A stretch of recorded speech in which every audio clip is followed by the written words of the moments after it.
Coming up on today's edition of Locked On Eagles, we're going to talk trades, but not who the Eagles could acquire. It's core pieces on the team right now they could consider trading away in the 2022 offseason. That's coming up next right here on Locked On Eagles.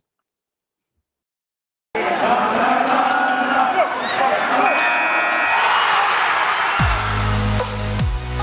are Locked On Eagles, your daily Philadelphia Eagles podcast.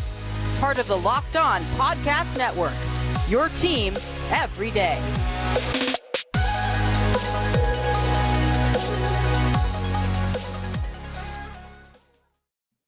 We thank you for making Locked On Eagles your first listen each and every day, Monday through Friday. We're your only daily Philadelphia Eagles podcast, hosted by myself, Louis DiBiase, and Gino Camilleri. It is a Thursday edition of the show, episode 4 of 5 this week on all podcast platforms, on YouTube as well in video form, and on Twitter at LockedOnBirds, at GC24_football, and at DiBiase LOE. Gino, as I said in the cold open, we're going to talk trades today, my friend. But, most of the time so far this offseason, that's meant Russell Wilson, Deshaun Watson, Aaron Rodgers. Heck, I've even brought up trading up for a quarterback in the draft, Derek Carr. Today, we're actually going to talk, though, when it comes to players on the roster right now that the Eagles might not see as long-term fits as part of this core that they could still get value, though, that have potential either through being a veteran, already proven player, or a younger guy that another team could want as part of their future. I think there's options we're going to dive into today that the Eagles could use as a way to get maybe a player they prefer that fits better or more draft capital. It's great when you don't have to worry about your quote-unquote franchise quarterback being traded and have all that speculation, and Carson Wentz was exactly that last year. So now you could focus on the part of your roster where, you can still bring in value. I look at a bunch of pieces on this team and how he loves to do these deals in the offseason, especially around the draft time, where he's wheeling and dealing, getting an additional 6th-round pick, getting an additional day 3 pick to add to his arsenal so that if he does have to go and trade up during draft day, he can either, one, replace that piece or maybe even make a player swap where they've been known to move out one player, bring in another player on an expiring deal, or 2 guys at a position where, hey, maybe they're not working out in their home, so let's swap them and see what happens. And we know Howie Roseman, as good as anybody, is always open to trading. And I made the analogy yesterday in our Locked On Podcast Network host chat that if there were to be a legitimate draft day movie style trade, Howie Roseman's the guy that's going. He's the Kevin Costner. He is Kevin Costner. He is exactly that. I did like what you mentioned about, potentially there's a guy that fell out of favor in Philadelphia, just looking for a change of scenery. Maybe you can get a player in a similar way from another team and brought over to Philadelphia. I think the Eagles have done a great job at finding those guys that are talented and young, but for one reason or another fell out of favor, and you get those guys for good value, right? Like Timmy Jernigan in 2017 when he left Baltimore, Jay Ajayi in 2017, and then sometimes it's gone wrong, though. 2016 when they traded Dennis Kelly for Dorial Green-Beckham. So it's kind of gone back and forth. But I do think they have some options here when it comes to that kind of scenario, and that's what we're going to get into on today's edition of the podcast. And the first player that I wanted to talk about, that, again, when it comes to the Eagles and trading these players, it's not necessarily that they need more draft picks, but, again, I feel like these players were young and were at one time seen as long-term pieces of this football team, but now really are not. And I feel like they could still be someone you could get good value out of. And I think the guy I want to start with is left tackle Andre Dillard. Like, Gino, this is a player in 2019. The Eagles not only selected in the first round, but, he was the heir apparent to Jason Peters, not Jordan Mailata. It was supposed to be Dillard, and they traded up for him. Like, they really thought highly of Dillard. Isn't it kind of crazy, though, when you say, like, after the trade up for Dillard and moving on from Jason Peters, the way it panned out, the fact that they found their elite left tackle replacement, but it's not Dillard, is kind of crazy. But, the emergence of Mailata makes Dillard expendable because Lane Johnson's not going anywhere anytime soon. Dillard's not a player that I think can play guard. But at the same time, I thought he showed some good things last year that, again, he's young too. I think you could get something out of Dillard, even if it's part of a big quarterback package, or you can get a good draft pick or another young player. I think Dillard is maybe one of the guys you have the most value out of when it comes to a trade block. I would say just because of his position Yeah. and the need for left tackles in this league. Mhm. And what Andre Dillard did this year, I wouldn't say it is a fault of him as to why the Eagles would have to move on. The Eagles just happened to land a top 5 left tackle in Jordan Mailata through the 7th round of that draft, and he just happened to be better than Andre Dillard. And even though Andre wasn't great in his first 2 seasons, what you got out of him last year, and especially for Jeff Stoutland, who's not a guy that's just going to talk out of the both sides of his mouth, he gave Andre Dillard high praise throughout that season in being an instrumental piece as to why they were able to have that continuity when Jordan Mailata went down. So you look at the ability to get value out of left tackles that played in Philadelphia. If Big V got paid $10 million a year, I could see a team giving up a 3rd-round pick or even a 4th-round pick for a guy like Andre, or include him in one of the bigger deals that you had talked about. But Dillard is a player that, to me, if Jordan wasn't here, you would still have a serviceable left tackle in Andre Dillard. Well, that's the thing. He hasn't played enough to know if he's like a Danny Watkins or Marcus Smith kind of bust. You know, he hasn't played enough to know. It's been a bad pick and they traded up, which makes it look worse. But we don't know if it's a Reagor type of miss. Mm-hmm. I don't think it's even in that realm at all. I think that's more of one of those, I would say the first couple of years of Brandon Graham, right? Like Brandon Graham wasn't terrible his first 4 years. He just was an average player. And I think that's what Dillard is and what you would suspect him to be at that position you picked him at. A lot of it goes into Howie Roseman not even believing that any left tackles were going to be available. Maybe they didn't do as much homework on that player because they didn't think he would have been there. But to see the evolution and where he really struggled to anchor and really struggled his ability to match his hands and his feet, to see what he did this season, Lou, it shows that he is a coachable player. He has improved. He's put on weight. He's put on strength. I think he could go to a team. I mean, you saw Cincinnati in the Super Bowl. He probably could have started for that team. In all reality, he could have been a starting left tackle for, I would say, at least 20 teams in this league.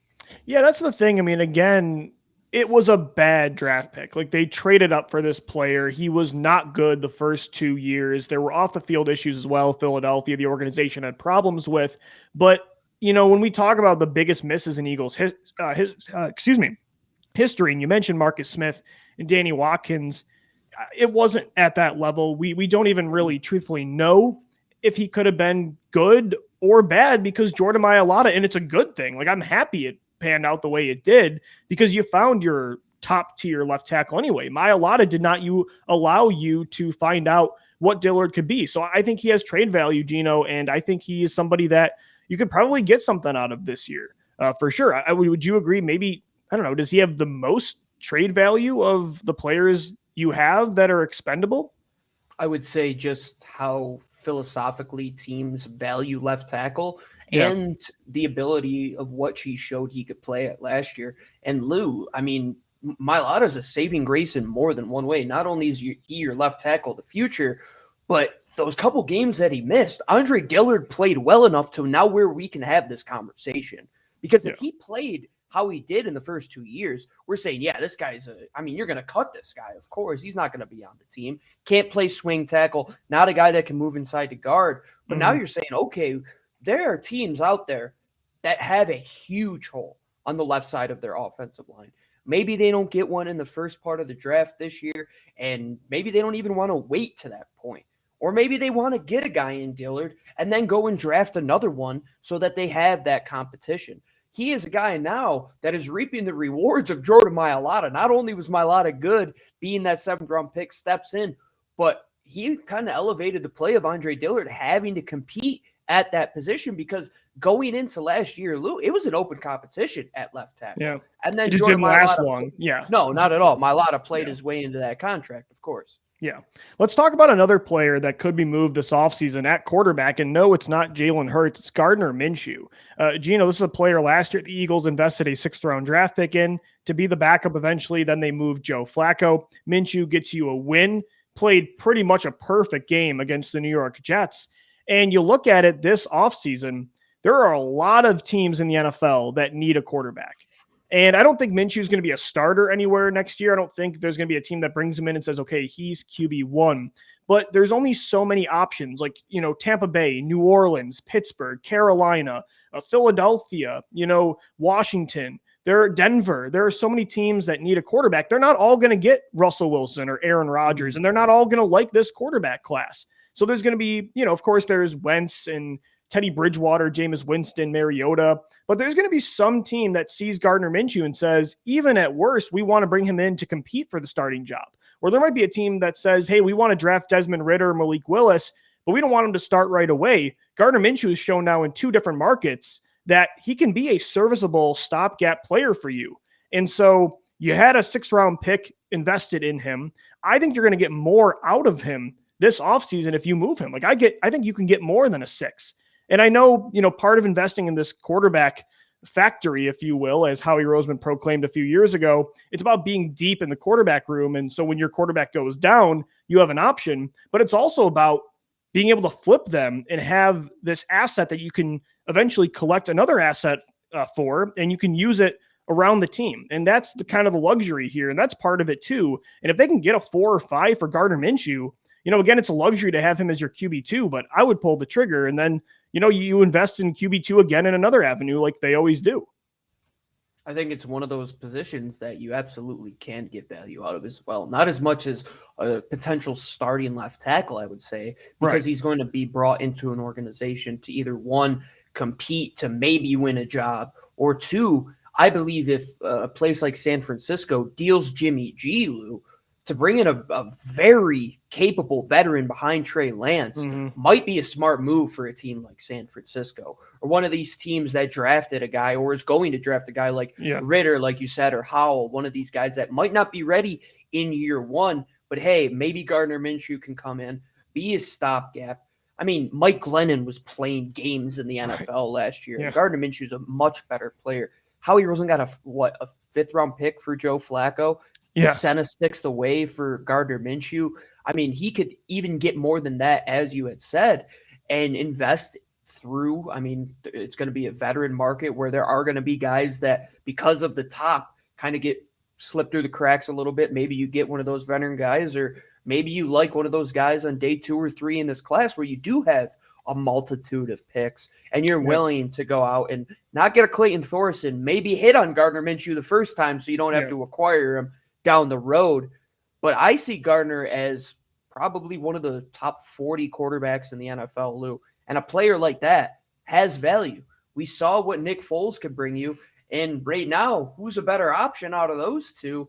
Just a couple years removed from Foles winning that Super Bowl. You could get Gardner on a rookie deal still. Still's got 1 year on that contract. Could probably get a minimal pick, a 4th or 5th round pick, and have a guy who could be a serviceable starter. Because right now, I say Philadelphia, either way with Jalen Hurts, he's either going to start, or if they do make a big move and bring in somebody, he could potentially be the backup. But I don't see a situation where Gardner is going to be the heir in Philadelphia at any point. So why not get value for him before that expiring contract does go up? But at the least, you're going to walk away with this kid for a 6th-round pick for 2 years of service as your backup quarterback, which isn't terrible.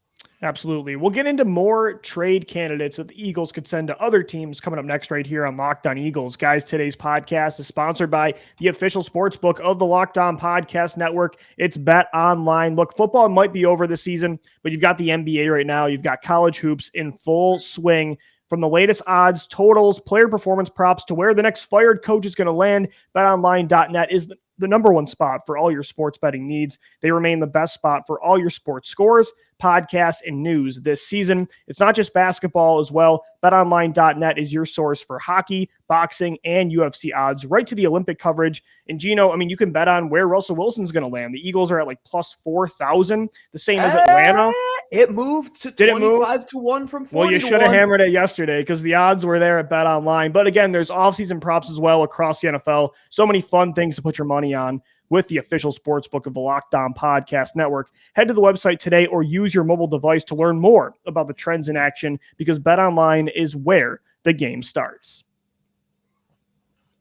All right, Eagles fans, Louis DiBiase, Gino Camilleri. On this Thursday edition of Locked On Eagles, we thank you for making Locked On Eagles your first listen each and every day. Today, we're getting into the trade block. players that Howie Roseman could consider moving to another team. We talked about left tackle Andre Dillard, trying to maybe get a draft pick out of him, or, if let's say Russell Wilson could get dealt to Philadelphia, Howie trying to use someone like Dillard to say, hey, don't take another one of our draft picks, take this left tackle with upside and Andre Dillard, and we'll throw in another player as well. You have that kind of optionality with Dillard because of Jordan Mailata's emergence. We talked about Gardner Minshew as well. So many teams need quarterbacks. They're not all going to be able to land stars, and they're not all going to love the rookies. So somebody could convince themselves that Minshew is a good stopgap for a year.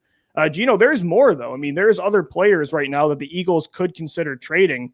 And a big one is, it's kind of sad that we have to mention yet another first-round pick, but it's wide receiver Jalen Reagor. And I think everybody would probably cut him if it wouldn't cost the Eagles money. But right now, they can't just let him walk. It's very similar to the Nelson Aguilar situation in 2017. Feels like a change of scenery would be perfect for both sides, right? He needs a change of scenery. I don't think the Eagles can rely on him again next year. But again, he's not really going anywhere when it comes to being able to release him. So you could try the Aguilar thing in 2017 again, where you sign another veteran. He's your fourth receiver, no pressure on him. If he has a great camp and maybe there's an injury, he can emerge like Nelly did in the slot or, as that third target. But, you can't bank on everybody following that path. I mean, normally, if a player starts his career like Aguilar did the first 2 years or a Reagor, they don't all me and you love to preach patience with players, but not everybody grows. Like, there are busts in the NFL. And right now, there aren't a lot of signs of Jalen Reagor bouncing back and improving.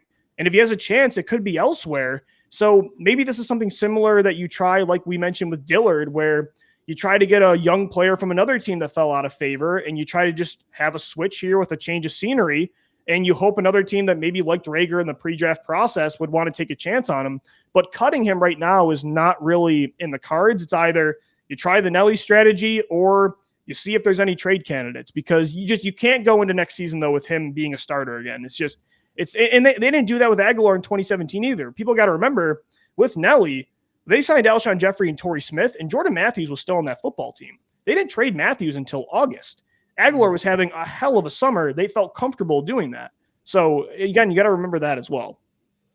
Yeah, I mean, talk about the cycle of the NFL, and that's that kind of double-edged sword with patience, but at the same time, that window. I always say it's like that 3-year window. Well, Jalen Reagor, if you can't open the window, you can't even get it to budge, buddy. You might got to see your way out the door. Yeah. I mean, that's the point that we're at, and how things kind of come full circle. I thought, what other team has a first round or a high wide receiver that fell out of favor? Mm-hmm. Oh, Denzel Mims, the guy that we were contemplating taking a couple of years ago. Until he said he hated Philly. And Until then he fans said he hated him. Philadelphia. Yeah, exactly. But if that were to be a situation with Jalen, that's a type of player you would look to target. One of those guys that's really in that same avenue as to what Jalen Reagor is. And a guy who is a high-profile pick. Other guys, Quez Watkins, for example, I'm sure they go out and sign another wide receiver this offseason. Maybe they even draft one this year. When it's all said and done, Lou, Jalen could be your fifth option. If they bring back Greg Ward, for example, right? If they bring back J.J. Arcega-Whiteside even, I mean, could you say that he's a better piece right now because he can be a special teams helper when Jalen Reagor obviously couldn't do that? But at the end of the day, when you have to contemplate a former first-round pick being your fifth or sixth guy, you're probably best off trying to move on from him. And yeah. I saw flashes of Aguilar at times, right? Like he could at least be reliable in some departments. But, I mean, at this point, Reagor doesn't provide you anything. You've gotten, two impact plays in 2 years? Or maybe on offense, you had the deep bomb week 1 of 2020. You had this year the touchdown on the screen pass week 1 against Atlanta. And, that's it. I mean, Nelly, at least in 2015 and 2016, had some plays where you saw a little life. Heck, Greg Ward has had more impact plays the last few years than, in 2019, the end of 2019, what Greg Ward did, Reagor hasn't come close to. So that's the tough part with, again, I use the Aguilar comparison because timeline-wise it fits, but with Reagor, I don't see it. And again, you can't always bank on that, this random rejuvenation. You can't, that's not always how it works just because it happened with one guy. And they were lucky enough that they did draft Quez Watkins. And it's like Howie's Yeah, probably saying, seriously. oh, I got my guy at that position now. We need to go find somebody Same with else. Mailata and Dillard, man. It's kind of the Yeah, same. it's a very parallel situation. And what I want in that second wide receiver isn't Jalen Reagor, because he does a lot of what Devontae does. He does a lot of what Quez does, but he doesn't do any of them better than either of them. I want somebody that's going to bring a different element, maybe even if it's a smaller guy that you bring in the slot that's a better route runner, for example, or you go to the complete opposite where we've talked about it, Treylon Burks, Mike Williams, Allen Robinson, these bigger style guys. All of them are going to bring you more value than Jalen. So see what you could get. Maybe a team takes a flyer for a 6th or 7th round pick, or you do that player swap. But right now, I don't see it turning around for him. Well, it's the effort part too. Don't. I mean, he doesn't. I'm not banking on him to improve because I don't really see him as a guy that is going to go all in to work at that. I mean, that's just the talk, and that was the concern coming out of TCU as well. So it's definitely different than the Nelly situation. And yeah, I'm with you. If you can get really anything out of Reagor this year, because you're not going to cut him, I would do it and try to take a trade. Gino, here's an interesting one that is not really the same as the other players that we're talking about, because I think it's very likely Dillard gets moved, Gardner, Minshew. I think there's a chance that Reagor could get traded this offseason. But I want to bring up a player, and a lot of it has to do with his injury history and the position he plays. It's Miles Sanders. And again, very different, because unlike the guys we're talking about, this dude's a stud when he plays. I mean, quietly, he's been one of the most efficient and explosive running backs in the NFL since 2019. But when you add the fact that he's going to need a new contract soon, he's had a bunch of injuries over the years. He's not really super reliable to play all 16, now 17 games. And you mentioned already the position he plays. You don't want to really invest a lot of resources at running back, money, high draft picks. A lot of that brings up a conversation of, okay, do the Eagles give Sanders a second contract? Or do you try to, bring that production through Kenny Gainwell, another 3rd or 4th round draft pick, and keep going cheap at that position like most teams do, and they can match that production by at least, 75%. It's a tough conversation because when he's out there, he's explosive, he's versatile, and he's getting better and better every year. So it's a hard conversation, but this is just the reality with running back in the NFL, and it is something that they're going to have to talk about, and we are too. And there are definitely concerns with the injuries. I'd say his vision, even still at this point in his career. I mean, he does leave a decent amount on the bone at times when you would just like to see, Jordan Howard just runs north-south. Miles Sanders gets a little too bouncy at times or doesn't follow his blocks, runs his way into trouble. Would the value you get in a trade, though, make enough sense to not have him on the roster next year? And that's what I question. If you trade him, it's going to have to be to a team that is most likely going to get an extension, or a team that is in win now mode. Like if let's say Buffalo comes a calling, right? What is Buffalo going to give up for Miles Sanders? That's a good one. I don't think they're going to give a 4th yeah. round pick. I don't think they're going to give up a 3rd. I don't even know if they give you a 5th round pick at that matter, So giving up a 2nd round pick that still has value, who maybe even playing this year, you get him on a team-friendly deal because you have Kenny Gainwell, because you have Boston Scott. It's more of a committee-style approach. Can you keep him in-house? My thing is, if I'm weighing it, Miles Sanders versus what you're getting in return, Miles Sanders really. It's a good way to look at it. Yeah, that's a good way to look at it. I was looking at it more through the lens of, do you want him long-term or not? Because, again, that's a tough conversation. You mentioned it, and that's what I had too, is with Sanders, you could look at it as the injuries could actually help you get him at a more cost-effective, team-friendly deal. Like, hey, we could try to extend him right now this offseason before next year when he becomes a free agent, or he has a deal. Right? Because it would be his 4th year. So, yeah, he'd be a free agent after that. You don't have a 5th-year option because he's a 2nd-round pick. So you might say, hey, we could try to get him cheaper on a deal now. We know he's an explosive, do-it-all player. And if you're going to pay a running back, Gino, they got to be that caliber of player, and that is what Sanders is. I'm truthfully comfortable with this kind of caliber player at a $5 to $7 million a year range. It's just tough because, again, even that is probably considered team friendly. And yet even a team friendly deal for running back could still be viewed as too much, especially with how easy this offensive line makes it for running backs. Jalen Hurts makes it easier as well. Like, I wouldn't argue with you if you said you didn't want Miles Sanders beyond next year. I just would be comfortable with that price tag with the caliber player he is. I would be comfortable with it because I still think there's value there. But it's again, it's a hard conversation to have. The best of the best, people are talking about, like, the Panthers gave Christian McCaffrey that contract, and there's been trade talk the last few months there too. So I mean, that's just how the position happens, man. I mean, LaShawn McCoy only played the all-time leading rusher in Eagles history, was only here for 6 years. It's the way of that position now too, Lou. And I would say the ultimate decider is probably going to be the compensatory pick formula, right?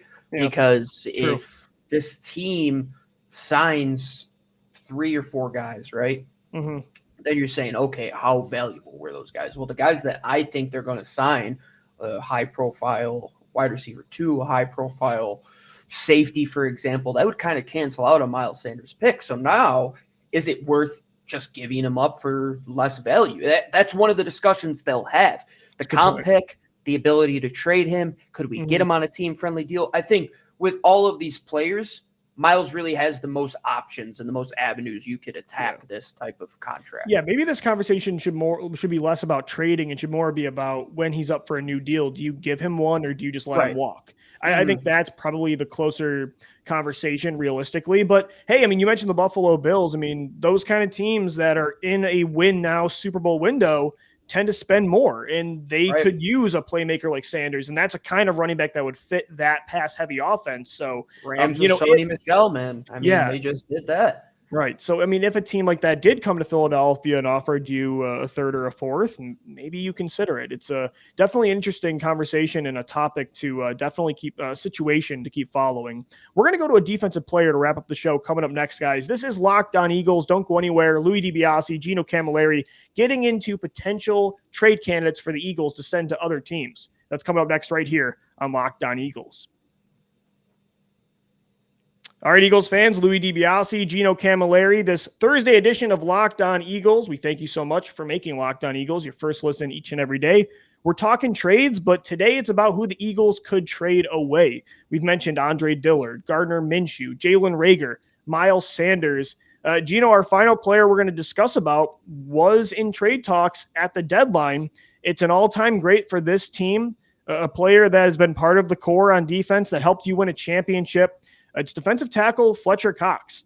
And it's an interesting situation because Cox was really good in the second half of the season. He looked like the Fletcher Cox of old, for sure. Finishes with 3.5 sacks, was definitely more disruptive.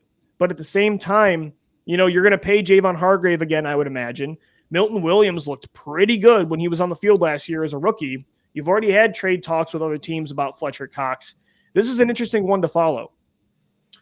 Really got to blow the doors off with a trade like this, right, Lou? Because the money part's tough because you've kicked the can down the road so much already. I want to revisit a trade, and you know very well about this, when Marcel Darius got traded from Buffalo to Jacksonville. Mm-hmm. He was acquired for a 6th-round pick, and the reason was his contract was huge. Mm-hmm. But he's not as good of a player as Fletcher Cox. We know that. But to me, teams in the NFL, maybe 2 or 3 of them, have a better player than Fletcher Cox on the inside, but everybody else, if they want an interior guy, they better come with a bid. They better come with at least a 2, maybe even a low 1 if you're talking, because Fletcher Cox is at a position where these guys can truly play for quite some time. And Fletcher Cox, even if he doesn't, I'd say, stay at the level of pass rushing that he's at, he's still going to be a stout run defender. He's still going to be a guy that – the Fletcher Cox right now, even if he's not the elite version he used to be, is still at that position a great player to have. Without a doubt. And in Philadelphia, he's still going to get 60% of the snaps next year. Milton Williams is still on a rookie deal, so you really don't have to worry about the hang-up there. Next offseason, I think it would be, this is the time we really have to figure out if we're going to move him. But right now, you're sitting in the driver's seat where you own the car, right? And somebody knocks on your window and says, hey, can I buy your car right out from under you? Like, okay, give me a good value, if not more than what I believe it should be for, because they're not going to let Fletcher Cox walk for nothing. They're not going to give him up for a 4th-round pick. If you're talking value out of all of these guys, Fletcher definitely presents the most value, in my opinion. And the reason I talk so highly about him is because he's still one of the best at his position. He's still a top 10 guy on the interior. And, they also have Javon Hargrave. I think that's a big reason why we take it for a luxury is because we have so much interior help, right? It's almost like the offensive line, like, Andre Dillard, we could just trade him. Well, yeah, because we've invested all of these other resources there as well. But if they never invested in the defensive line and Fletcher was the guy, I don't think we're having this discussion. But now with his contract, with him getting over the hump at 30, do you believe that what you're paying him isn't as much as what you're going to get from him? But at the same time, you're paying him for a reason because he is that good. So somebody better come with an offer that match what you are paying him. If you believe he's one of the top 10 defensive tackles, you're going to get a deal that shows that he's one of the top 10 defensive tackles. Like, look at the Von Miller deal last year with the Rams, Luke. Do you take that trade? I don't even know if I would take that trade at this point. Yeah, I mean, it's tough with Cox because, again, it depends on the compensation, but this is a position the Eagles value. This isn't Zach Ertz at tight end, and you have Dallas Goedert. You have Milton Williams, but Fletcher Cox can still play for a long time at a spot that's very valuable. And at the level of play he's at right now is still somebody that I would keep over getting a third or fourth round pick for. Again, you'd have to give me at least a 2 to consider it. And the Eagles like to be deep on the defensive line. So just because, I mentioned they have Hargrave and Milton Williams, that's not enough. I mean, this team likes to be 3-4 deep at both spots on the defensive line. And Fletch actually stayed healthy this year too. He, for the first time in a while, he wasn't dealing with nagging injuries all year either. And it helped him heat up down the stretch. So with Cox, it depends on value. And, there's some that are rushing more to get him out the door. I don't think either one of us are really at that level. And I don't think the Eagles will be either, because at the deadline, there was interest. They probably could have moved him for a 4. I'm sure they could have, but they decided to hold on to him. And that's for a reason. So I would predict he's still here throughout the season, unless maybe at the deadline, a contender blows him away with the deal. But, and again, it's possible they almost moved him this year, but for now, I would still predict that he's probably in Philadelphia heading into 2022. Guys, that's going to do it for today's edition of Locked On Eagles. Thank you so much for tuning into the show. We've got one more for you this week and then 5 more next week. Be sure to subscribe to the podcast wherever you get your shows. Monday through Friday, we've got a podcast for you. We're your only daily Philadelphia Eagles podcast, and we're on YouTube as well now in video form. Subscribe to the channel. And we're always talking birds on Twitter at LockedOnBirds, at DiBiase LOE, and at GC24_football. For Gino Camilleri, I'm Lou DiBiase signing off. Thank you for making Locked On Eagles your first listen each and every day. As always, thank you for downloading. Thank you for watching and listening. And let's go Birds. Fly, Eagles, fly.